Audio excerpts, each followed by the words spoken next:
예, 오늘은 생기에 대해서 한번 알아봅니다. 생기는 많은 사람들이 창세기 2장 7절을 통해서 잘 알고 있는 구절입니다. 창세기 2장 7절 읽어보시면, 여호와 하나님이 흙으로 사람을 지으시고 생기를 그 코에 불어넣으시니 사람이 생명이 된지라 라고 기록이 되어 있습니다. 그래서 많은 사람들이 여호와 하나님이 흙으로 사람을 지으시고 생기를 그 코에 불어넣으시니 라고 하니까요, 그 생기를 우리가 지금 사람들이 호흡하고 있는 호흡이라고 생각합니다. 단순하게 그냥 하나님이 어느 날 진흙으로 사람 형상을 만드시고 그 코에다가 후 하고 생기를 불어넣으신 걸로 생각을 하고 있습니다. 그러나 제가 말씀드리고 싶은 것은, 하나님께서 흙으로 사람을 지으시고 라고 할 때에 이미 여기서는 육적인 사람, 즉 우리 지금 호흡하는 사람이 완성된 겁니다. 거기에 생기를 그 코에 불어넣으셨다라고 하는 이 생기는 좀 더 다른 차원의 말씀이라는 것을 이 시간 이야기하고자 합니다. 그래서 이 생기가 그럼 어떻게 우리가 생각하고 있던 거하고 다른 것이냐, 그것은 갈라디아 1장 11절에서 12절에 바울을 계시를 받은 사람이라 그럽니다. 계시를 받았는데 바울이가 이 생기에 대해서, 이 생기를 받은 첫사람 아담에 대해서 말을 하기를 뭐라고 합니까? 먼저 갈라디아서 잠시 보시면요, 11절에서 12절 잠깐 읽어드리겠습니다. 형제들아, 내가 너희에게 알게 하노니 내가 전한 복음이 사람의 뜻을 따라 된 것이 아니라, 이는 내가 사람에게서 받은 것도 아니요 배운 것도 아니요 오직 예수 그리스도의 계시로 말미암은 것이라 라고 말씀을 하셨습니다. 그러면 바울이 전한 말씀이 성경에 서신서에 많이 있습니다. 고린도전서, 고린도후서 이런 것이 바울의 전한 복음인데요, 그 복음 자체가 사람에게 배운 것이 아니다, 예수 그리스도의 계시를 받았다고 했습니다. 그럼 이 계시 받은 바울은 이 창세기 2장 7절에 생기를 받은 아담에 대해서 뭐라고 했는지 고린도전서 15장 45절을 가보시겠습니다. 가보시면 이런 표현을 합니다.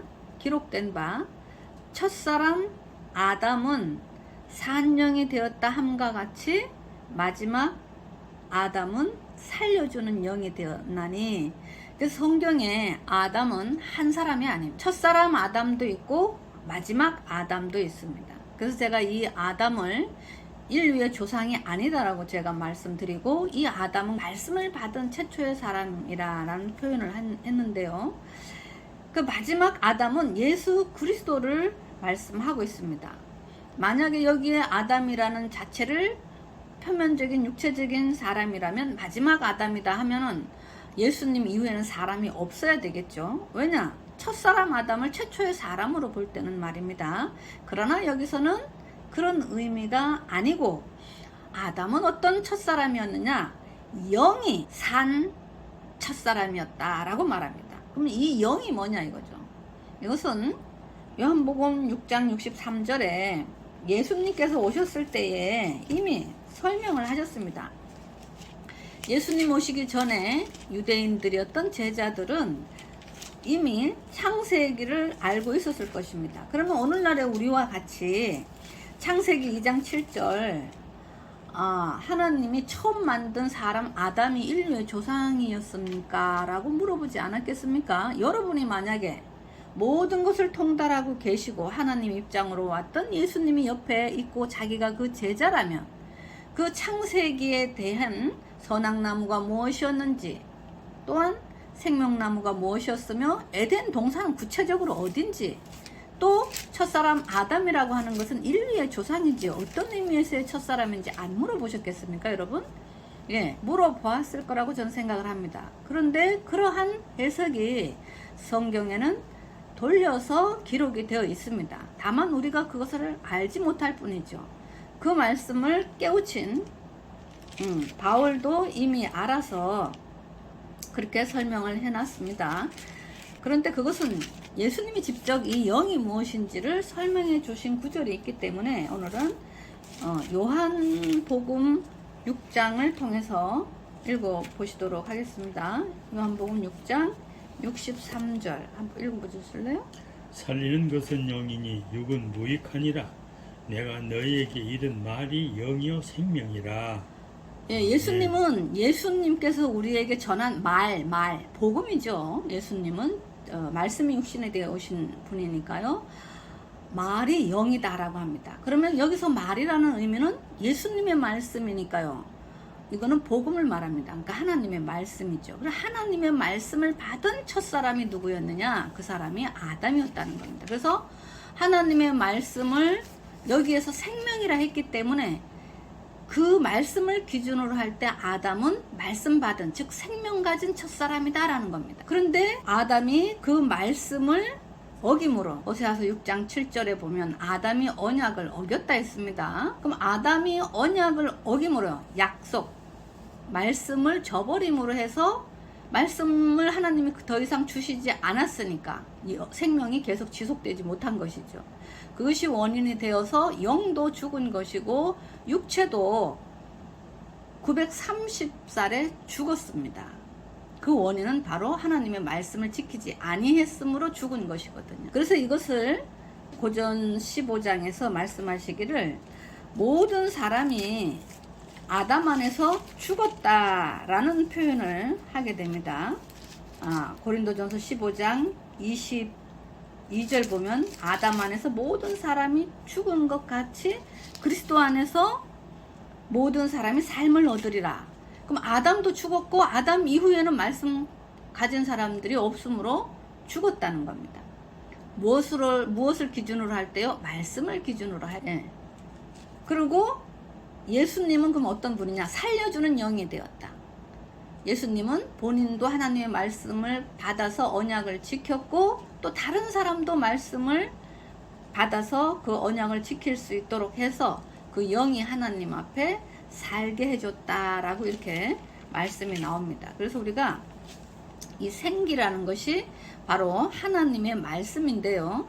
이것을 창세기 2장 7절만 보지 마시고 에스겔 37장을 한번 가보시겠습니다. 37장을 가보시면 아골골짜기의 뼈들에 대한 내용이 나옵니다. 이것도 상징적으로 비유적으로 이렇게 해놓은 이야기입니다. 이것은 에스겔은 예언서이기 때문에 미래에 이루어질 이야기를 미리 말해놓은 것을 예언서라고 하는데요.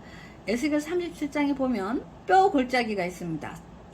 1절에 보시면 여호와께서 권능으로 내게 임하시고 그 신으로 나를 데리고 가서 골짜기 가운데 두셨는데 뼈가 가득하더라 이렇게 나옵니다. 근데 이 뼈들에게 하나님께서 이렇게 말씀하시죠. 3절 그가 내게 이르시되 인자야 이 뼈들이 능히 살겠느냐 하시기로 내가 대답하되 주 여호와여 주께서 아시나이다. 또 내게 이르시되 너는 이 모든 뼈에게 대언하여 이르기를 너희 마른 뼈들아 여호와의 말씀을 들을지어다. 주 여호와께서 이 뼈들에게 말씀하시기를 내가 생기로 너희에게 들어가게 하리니 너희가 살리라. 6절 너희 위에 힘줄을 두고 살을 입히고 가죽으로 덮고 너희 속에 생기를 두리니 너희가 살리라. 또 나를 여호와인 줄 알리라 하셨다 하라. 예, 여기 보시면 여호와께서 하나님께서 이 뼈들에게 대언을 하라 그럽니다. 그러면 우리가 이 뼈라는 것도 문자적인 사람의 뼈 생각하면 안 됩니다. 왜냐하면 뼈는 기가 없지 않습니까? 그리고 살아있지도 않은 사람인데 어떻게 뼈한테 말한다고 뼈가 살아나겠습니까? 이들은 말귀를 알아듣는 사람이라는 것이죠. 예수님의 말씀을 요한복음 역시 6장에서 예수님의 말씀을 살과 피로 표현을 하셨습니다. 내 피와 살을 먹으라 이렇게 말씀을 하셨는데요. 그래서 예수님의 말씀, 즉 하나님의 말씀이 없는 사람들은 피와 살이 없는 라고 표현을 하신 것이거든요. 네. 예, 그래서 거기에다가 하나님의 말씀을 넣으면 그러면 피와 살이 있고 살아나게 됩니다. 그래서 네. 생기로 너희가 살 것이다 이렇게 표현하시면서 결국은 살리시는데요. 10절 보시겠습니다. 이에 내가 그 명대로 하였더니 생기가 그들에게 들어가매 그들이 그들이 곧 어떻게 해요? 살아 일어나서 서는데 극히 큰 군대더라. 이 예언은 예수님 오시기 약 600년 전의 예언인데 그럼 이런 일이 진짜 있어야 되는 것이거든요. 예수님 때. 예, 그래서 예수님 때에 뭐 군대가 다 살아나고 이런 일은 없고 예수님이 저기 뼈들 골짜기, 아골 골짜기, 뼈 골짜기에 가서 뼈들에게 무덤에 있거나 그런 뼈들에게 가서 복음을 전하진 않았습니다. 이방 사마리아 여인이라든지 예루살렘에 가서 뼈와 같은 말씀 없는 사람들에게 말씀을 하셨죠. 또 마태 23장에 보면 서기관 바리새인들을 회칠한 무덤이다 라고 하고 너희 속에는 뼈들이 가득하다라는 표현을 하셨습니다. 그래서 그 당시에 유대교 지도자들인 서기관 바리새인 밑에서 신앙을 하던 사람들을 뼈들이라고 표현을 하신 거죠. 그들을 예수님에게로 복음을 통하여 생기를 불어넣어 생기된 말씀을 불어넣어 예수님 앞으로 이끌어 오신 것을 큰 군대가 일어났다 이렇게 말씀을 하고 있는 것입니다. 이렇게 또 생기에 대해서 우리가 잠시 살펴보았는데요. 이와 같이 하나님의 생기가 있는가 하면 성경에는 마귀에게도 생기가 있다는 겁니다. 이건 놀라운 얘기 아닙니까? 일반 사람들은 마귀도 생기를 가졌다라는 생각을 못할 거예요. 그러나 하나님의 말씀이 하나님의 생기라면 사단도 말이 있죠. 말로 미혹을 하니까요. 아담 때도 뱀이 마귀인데 하와를 미혹할 때에도 말로 미혹을 했습니다. 이와 같이 하나님의 말씀, 예수 그리스도의 진리의 말씀은 하나님의 생기지만 그 생기가 아닌 서기관 바리새인들의 말이라든지 사단의 목자들이 전하는 말은 사람의 영혼을 미혹해서 지옥을 가게 하는 그들의 또한 생기라는 겁니다. 이것을 요한계시록 13장 15절에서 표현을 하고 있습니다. 한번 보시겠습니다. 요한계시록 13장 15절요. 제가 읽으면 저가 권세를 받아 그 짐승의 우상에게 생기를 주어 그 짐승의 우상에게 말하게 하고 또 짐승의 우상에게 경배하지 아니하는 자는 몇이든지 다 죽이게 하더라 라고 하는 저가 있습니다. 저가 짐승의 우상에게 생기를 주어서 뭐 하게 하느냐면 말하게 한다는 거죠. 그런데 아까 에스겔 골짜기 뼈 골짜기에서는 하나님의 생기는 넣으면 뼈들이 살아났는데 여기는 짐승의 우상에게 생기를 주어서 말하게 했더니 사람들을 다 죽이게 됩니다. 예, 그래서 이 사람을 죽이는 이 생기가 바로 저라고 하는 짐승이거든요. 이것은 그 앞에서 읽어보시면 11절부터 읽어보시면 내가 보면 또 다른 짐승이 땅에서 올라오니 새끼양같이 두 뿔이 있고 용처럼 말하더라 라는 짐승이 있습니다. 이 짐승이 주는 것인데요. 이걸 더 앞에 가서 설명을 들어보시면 요한계시록 13장 1절에 내가 보니 바다에서 한 짐승이 나오는데 뿔이 열이요 머리가 7이라 그 뿔에는 10면류관이 있고 그 머리에는 참남된 이름들이 있더라 라고 해서 이걸 7머리 10뿔 짐승, 이걸 계시록 12장에서는 한마디로 용이라고 나옵니다. 그리고 계시록 20장 2절에 가보면 옛 뱀, 곧 마귀라고도 하고 사단이라고도 하는 자라고 이렇게 표현을 하고 있습니다. 그러니까 이 짐승은 곧 뱀이거든요. 사단 마귀입니다. 그들도 그들의 교리, 그들의 미혹하는 말이 있어서 사람들을 영혼을 죽인다는 것입니다. 마치 창세기에 남과 하와를 미혹했던 뱀의 말처럼 마태 23장에 유대교의 지도자들이었던 서기관과 바리새인들을 통해 그들에게 말씀하시기를 예수님께서 이 뱀들아 독사의 새끼들아 너희가 어떻게 지옥의 판결을 피하겠느냐라고 말씀하셔서 예수님에게로 복음을 들으러 나오려고 하는 유대인들을 사로잡고 있었던 그들을 하나의 용이다, 짐승이다, 뱀이다 이렇게 표현을 하신 거거든요. 이와 같이 요한계시록 시대에도 요한계시록이라는 말씀을 하나님께서 예수님께서 열어주실 때에 그 말씀을 못 받게 하고 서기관 현대판 서기관 바리새인들이 되어서 많은 사람들을 사로잡고 용처럼 진리 앞으로 나아가지 못하게 하는 그들을 성경에서는 뱀이라고 합니다. 그래서 이걸 제가 표현하기를 현대판 서기관과 바리새인들이라고 이렇게 말을 하는 것이거든요. 네. 그래서 그 진리다 비진리다라는 그 근본은 어디에서 우리가 찾아야 되느냐? 성경에서 찾아야 된다는 겁니다. 성경을 예수님의 제자들과 같이 바울과 같이 계시를 받아서 바르게 해석을 해주는 사람이 진리를 먹이는 생기를 주는 사람이고요. 그걸 문자적으로 또 자기의 생각, 이거를 성경에서는 사람을 흙으로 만들었다 했기 때문에 자기의 생각은 흙탕물이라고 합니다.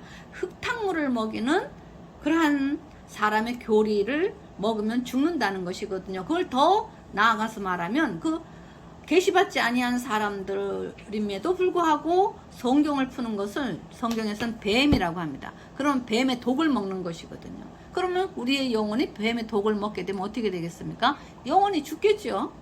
이와 같이 하나님의 말씀 성경은 역사와 교훈과 예언이 있는데 역사와 교훈은 누구든지 쉽게 읽고 이해하지만 예언이라고 하는 그 하나님의 감춰주신 그 말씀은 바르게 아는 사람을 통해서 배워야만 바른 생기를 받는 것이고 그렇지 않은 사람이 문자적으로 자기의 생각대로 푸는 그러한 성경 말씀을 따라가게 되면 뱀의 독을 먹는 것이 되어서 짐승의 생기를 받아들이게 되는 것이다 라는 것 오늘 아셨으면 좋겠습니다. 아멘. 예, 이렇게 해서 오늘 생기에 대하여 알아봤습니다. 잠시 기도하시고 마치겠습니다.